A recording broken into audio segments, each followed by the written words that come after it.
Friends இப்போ நம்ம என்ன பார்க்க போகிறோன்னா வந்து வாட்ஸ்அப் ஸ்டேட்டஸு எந்த ஆப்பும் இல்லாமல் எப்படி டவுன்லோடு பண்ணுறதுன்னு பார்க்க போகிறோம். இதுக்கு வந்து நீங்கள் எந்த ஆப்பும் டவுன்லோடு பண்ண வேணாம். இந்த வீடியோவை ஃபுல்லாக பாருங்கள், அப்போ தான் உங்களுக்கு புரியும். நீங்கள் இன்னும் இந்த வீடியோவை பார்த்து உங்களுக்கு பிடிச்சிருந்தா லைக் பண்ணுங்கள், கமெண்ட் பண்ணுங்கள், சப்ஸ்கிரைப் பண்ணுங்கள். இது என்னோட நியூ சேனல் தமிழன் வீடியோஸ்.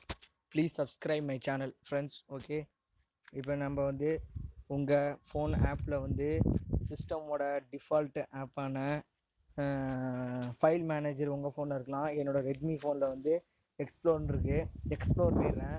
எக்ஸ்ப்ளோர் போனப்புறம் ஸ்டோரேஜ் போயிடுங்க. ஸ்டோரேஜில் போனீங்கன்னா இப்போ உங்களுக்கு வந்து கடைசியில் வாட்ஸ்அப்னு காட்டும் ஒன்று. வாட்ஸ்அப் அந்த ஃபைலுக்குள்ளே போயிடுங்க.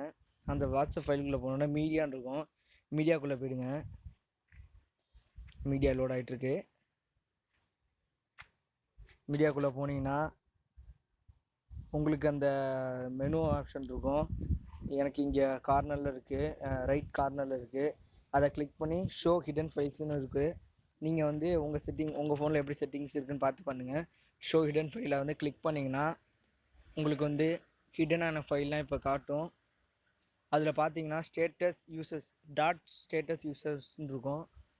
அதுக்குள்ளே போனீங்கன்னா உங்கள் ஃப்ரெண்ட்ஸ் என்னென்ன ஸ்டேட்டஸ் வச்சுருந்தாங்களோ எல்லாமே வந்துடும் ஃப்ரெண்ட்ஸ். ரொம்ப ஈஸியானவே.